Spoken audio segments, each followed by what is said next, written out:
welcome to Brew Tapcast. I'm Tap here for another Pints and Previews episode. We are on day 2 of Flesh and Blood, Tales of Aria spoilers, and man, is it starting to, I would say heat up, but it's actually cooling down all these ice cards. Sorry about this being a little bit late. I had to go and get myself trounced at a local Road to Nationals, so yeah, now we're back here a little bit later. So let's just jump right into day 2, as Foreigner would like to say. These previews are as cold as ice. So let's just jump right into the cards here.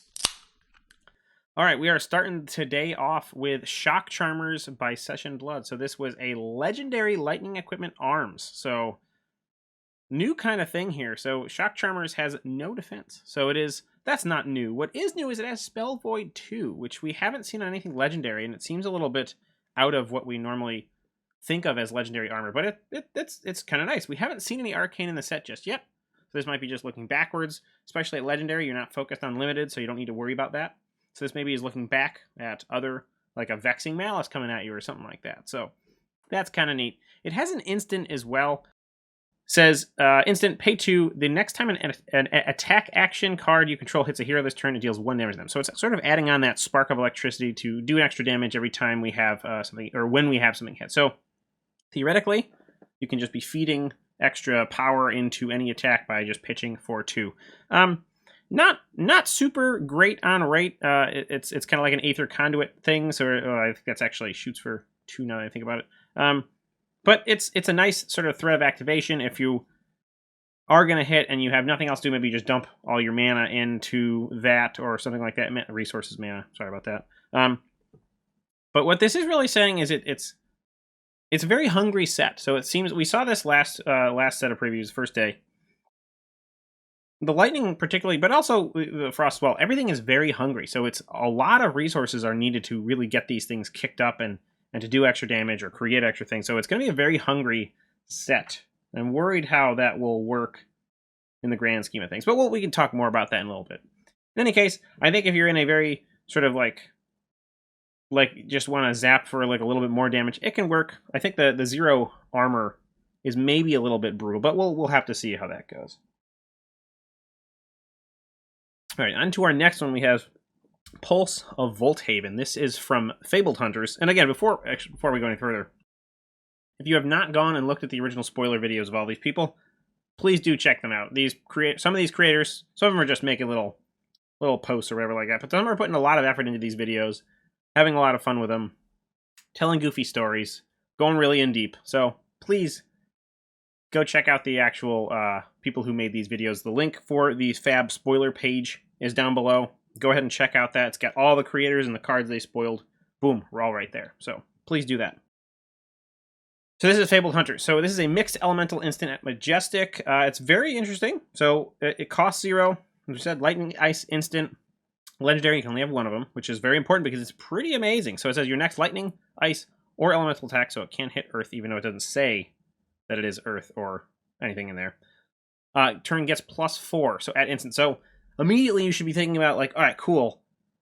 Why is it an instant? Well, it's instant because if you have a fusion card that you want to play, you can play that card, reveal Pulse as the fuse, so if it's Lightning Fuse or Ice Fuse, and then play this prior to buff that. So you can go pretty deep with this. Like, you take any Lightning or Ice thing that requires Fuse, reveal it, and then play it, and it's free. So let's say you're taking a 0 cost one, playing that out, revealing this, and then throwing that on there. That's +4 damage, 2 cards, very powerful. So that's probably why they made it legendary, because it would just be kind of ridiculous. What I really would like to do with this is put on some sort of ice attack that's going to create frostbite tokens, and just have an ultra mega control deck that just sort of like shuts your opponent down from doing anything. So that's kind of where I want to see Pulse of Volthaven go, and I think it can be pretty brutal. So on to the next one, because that one is just far and away very good. Definitely something to watch. We have Ice Storm. So Fab TCG Asia Facebook page. This is Ice Storm, cost 0, pitches for red, elemental ranger action, defends for 2. Ice and Lightning fusion. So you can reveal Ice or Lightning. We will get to a card, I think soon, that has both, but this is not it. It says your next arrow attack gains +3. If Ice Storm was fused, your next arrow attack this turn gains if it hits a hero, deals 1 damage then, and Whenever this attack deals damage to a hero, create that many Frostbite tokens under your control. So here's a great example of what we would want to add on to Pulse of Volthaven we just saw before.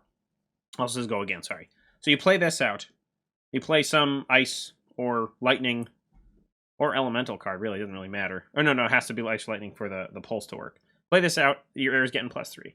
So let's say you're going to choose, Chilling Ice Vein, is that one of the good? Yeah, Chilling Ice Vein is one of the Ice attack arrows. Throw this down, go ahead and play Chilling Ice Vein, reveal Pulse of Volthaven, slap that, then slap Pulse on there before it hits. That's coming in for 12 damage.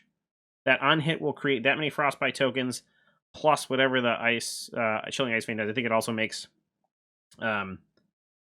Frostbite tokens as well. But that's just like, that's like 12 defense. Like, that's a full hand of blocking that doesn't have any defense reactions and all have good non-generic blocking values. So that can be very brutal. And then if that's creating that many Frostbite tokens, like, let's say that you just somehow managed to dominate that as well. Maybe they only block for, like, let's say you have a defense reaction, or something like got armor 6, they can block. They're getting 6 Frostbite tokens. That means that they have to pay 6 resources to do something on their turn. The first thing you have to do, they have to pay 6 for. That's like, cool. That's like a big Bravo turn. It's like pitching 2 blues to play something else. Like, that is spectacularly cool. So, Ice Storm, Pulse of Volthaven, Chilling Ice Vein, seems like a brutal combo. Definitely really like an Ice right now, because you can slow and just, like, stop your opponents from doing a lot of things. So, love it. All right. Next one, we have Channel Thunderstep. This was previewed by Star City Games. This is some delicious art by Mark Poole. Just take it in. Let's have a drink. So this is a yellow pitch, 1-cost lightning action aura. Defends for 3. It says go again. Whenever you play an action card, you may pay 1. If you do, it gains go again. It also says Channel Lightning. At the beginning of your end step, put a flow counter on Channel Thunderstep, then destroy it unless you put a lightning card from your pitch zone in the bottom of your deck for each flow counter on. So really what it's requiring you to do is have a lot of lightning cards in your pitch zone and be able to put them on the bottom. Now, that's going to be a lot. It's going to have a finite limit because you're never going to be continually able to pitch more and more and more and more in lightning. Like, obviously this is very heavy lightning. You need to have that. But ultimately, like, you're probably going to maybe only have 3 cards to pitch. So you're going to have it on the turn you play it. You're going to have it 1 turn, 2 turn, 3 turns, and then you're up to like 3 counters, and I don't think it's even going to get that much there. So unless you can really stack your hand, have a huge intellect or something, it's going to eventually go away pretty quick. And it is kind of hungry. Again, these are hungry cards. Paying 1 is pretty good to give something go again, and it's definitely worth it. But it is hungry, and it is not going to last forever. So outside of that, I think it's very exciting. Maybe this is better for Blitz because you can just be a little bit faster. Just go like crazy, like push, and then not worry about it not lasting a long amount of time. You can also have multiple ones in your deck if you wanted to, so that's also able to sort of give things a longer chain, but it's also really dependent upon how much lightning you have in your deck. So that's why I think maybe Blitz is better, because there's maybe not a critical mass of really good lightning cards that you want to play, as compared to Classic Constructor. You do a lot more to play, so we'll have to see how things go. Maybe that's part of the reason why they have only 3 heroes in the set, is they wanted to generate enough of these specific elemental cards to actually be able to feed these fusions and these channels and things like that. So definitely remains to be seen if that is actually a possible situation, but on the fence on this overall. All right, on to our next one, we have Snapshot. This is by Fab Lab. So this is a rare. It is a red pitch, 0 cost, 4 power, 3 defense, elemental ranger arrow, lightning fusion. If Snapshot was fused, you may activate abilities of bows you control an additional time this turn as though they were an instant. So we're looking at Shiver or Voltaire. So either you're getting a second Shiver or a third Voltaire. Again, those are already instants, so that's nice that you can do that. So that's really great. You can keep chaining together longer things. Like, again, if you can give this go again, you'll be able to do some more things that can give some more, longer, wider turns. And maybe that's what Ranger nearly needs to do and seems to be pushing towards in this set, is going wide. I think it'll be very important. It's really good and limited. Maybe not as much constructed. Like 4 power is a nice break point, but we assume this is a cycle. The yellow and the blue probably won't be very good just because they're not great break points. Although this does not have to hit to do that. Maybe it doesn't even matter. Maybe the yellow and blue are fine, because the only problem is this isn't a lightning card, so you can't use it to fuse other things, and that's a little bit of a pain. But ultimately, like, if you're just looking to throw another arrow down range and then maybe get another action out of your bow, this will do it. Any of the pitch colors will do, if they have that cycle. So I think it's actually pretty good. On to the next one, we have, this is from Alex Hodges. He's a TikTok person. We have Frost Fang. This is a plain old ice action attack. So we have a just generic talent of ice attack. This is a 2-cost red pitch, 5 power, 2 defense, ice attack action. We assume it's a cycle. It's at rare. If Frost Fang hits a hero, they discard a card unless you pay 2. So either way, you're going to strip a card from their hand if it hits, because they either have to pitch to pay, unless they're sort of on some onboard thing, which is still taking away resources from them, so that's always a good thing.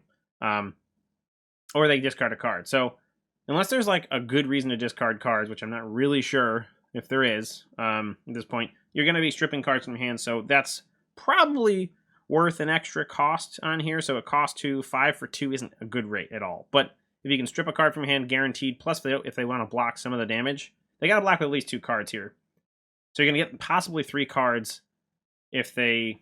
2 cards, maybe 2 either way. Either they block some of the damage to discard 1, or pitch 1, or they block some combination. In any case, it's very powerful. I'm thinking probably not as much for the blue version. The yellow one, if there is a cycle here. Yellow will see some play because it's still above that 3 block breakpoint. Blue, probably not. Just going to take 1 card out of their hand, but that's kind of a nice... it takes you 2. It's 2 for 2, but even so, you're just stripping cards away. And this is a little bit more incentivized to block because they get to choose what they're doing and pitching and discarding, all that kind of stuff. The analog to this is Shock Striker, also by Alex Hodges. We have a common, so this is... I guess it's not an analog. It's not the same rarity. This is a blue pitch one. It's a 1-cost, 3 attack, 2 defense, lightning action attack. It says once per turn instant, pay 2. Shock Striker gains. If it hits a hero, deal 1 damage to them. So this is the blue one. I assume there will be a cycle of this as well. So we'll see a yellow and a red at 4 and 5 power respectively. This seems a little bit more exciting just because that's base power. 5 and 1 isn't that bad. The 2 defense is not that great, but we get that with a lot of these generic things. Again, hungry. Lightning is hungry. Hungry bolts. Hungry hippos.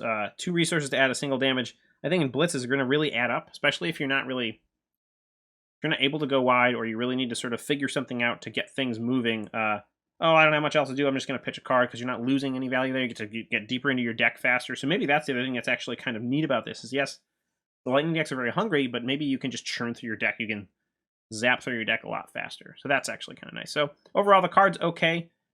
Essentially a 3-cost, 6 power attack, sort of.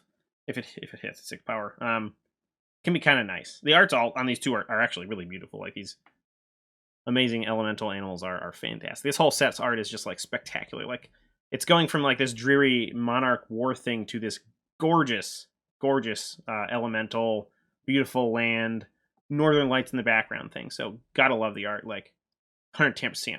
So. All right, moving on, we have Fab Popple revealed a Rotten Old Buckler, a Guardian equipment offhand defense for 1. It has Blade Break. If you defend with it, you blow it up at the combat change. But this is important because it's a new type of equipment. We have not seen an offhand thing. We've only seen weapons. Now we see a thing. Very, very cool here. The inevitable conclusion is a better one, and I'm sure we'll get that. This is awesome. This is exciting. This is really cool.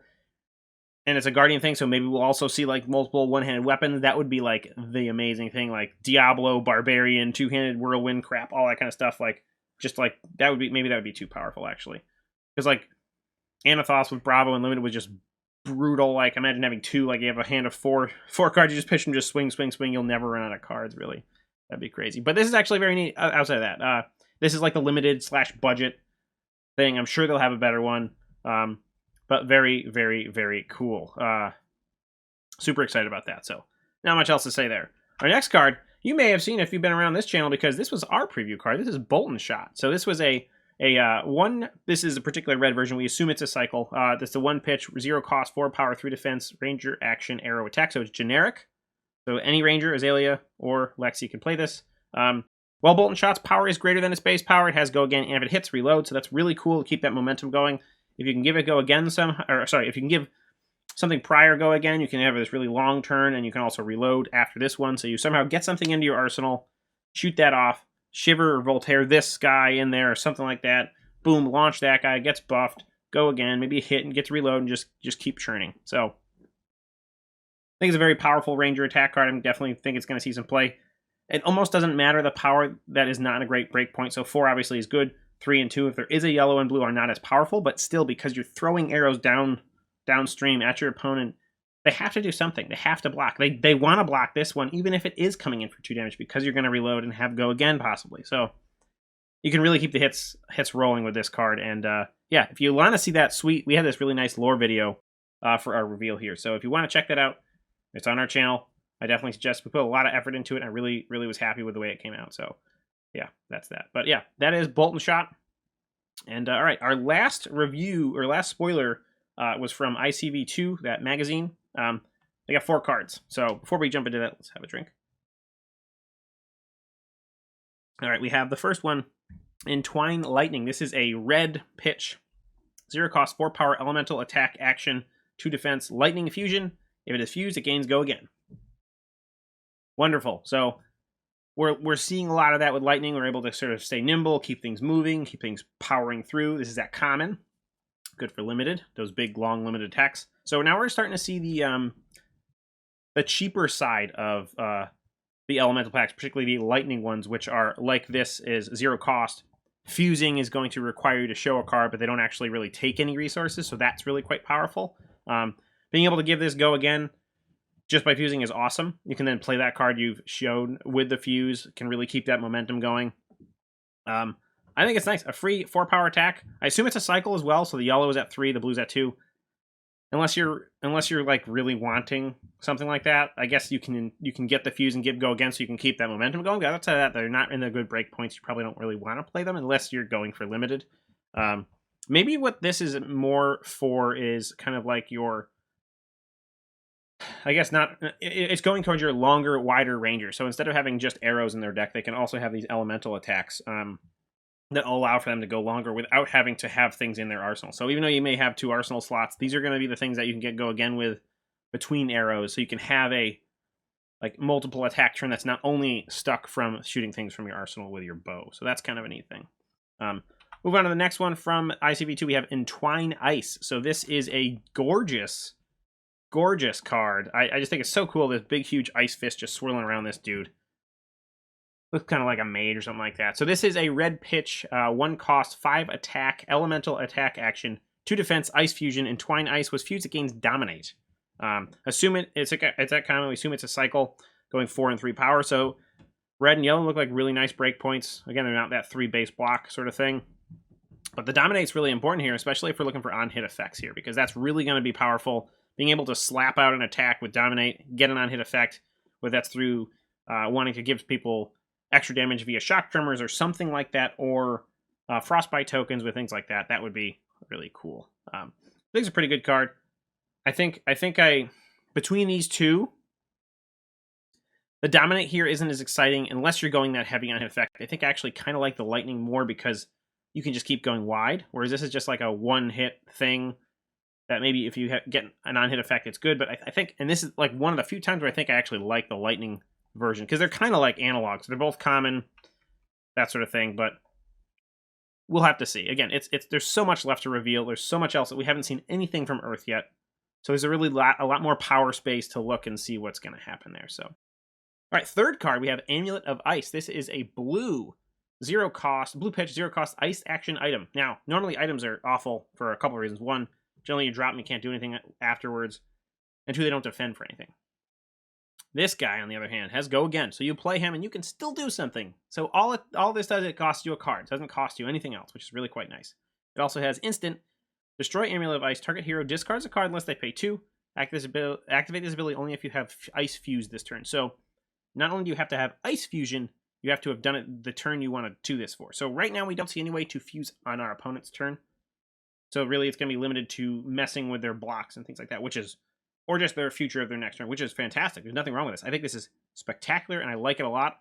I think even at common, this will probably see some play. I mean, blue pitch ain't too bad. Like, maybe if you're playing something that's hungry, boom, right here. You got this sweet thing that you can either play out or use for a pitch, and then you can just mess with their block. So either way, they're going to lose a card from their hand or some onboard resource potential thing. So they either have to pay 2 or they just got a card. So I really like what this brings to the table as far as complexity and board states and being able to sort of not deceive your opponent, but just have this like be able to have to think through so many different decision trees and like how things are gonna go and like plan ahead and just be able to like whoop your opponent by having stuff like this online. And it's also in threat of activation. You don't have to do it, or you can mess with them like after you've thrown a fuse attack and you finish, they defend and everything. You just make them discard a card or pitch a card, so their next turn is just slower. So I really like this one. Compare that to the Amulet of Lightning, which is the same thing. So a 0 cost blue pitch lightning action item. Again, these confuse too. There are lightning and ice cards, which is really important. Go again. So again, you get your turn.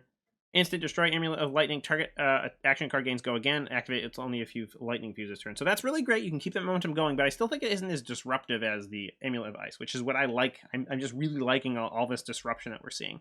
But that said, this is also really nice. You can have that sort of. It's like a Snapdragon Scalers that can target anything. It doesn't have to be only a attack action. So that's actually kind of nice there. On board, yes, you have to have fused, but if you're playing lightning cards, and you are because you're paying this, it's not that bad. You're getting a lot of, bang for your buck. Being able to get a turn even longer seems pretty dang good. So it would be really neat if we saw like an Elemental Ninja, because that would be like even more go again for all their things that they're throwing out. That would be kind of cool. I don't think there's an Elemental Ninja coming, just that said. But yeah, that is the last for our spoilers on day 2. So a lot of really icy cards in here, some shockingly good cards too, and yeah, I can't wait to see what comes up next. So that is all for day 2. So I want to say thank you all for joining us, and this is it for this episode of Pints and Previews. We will see you next time. Cheers.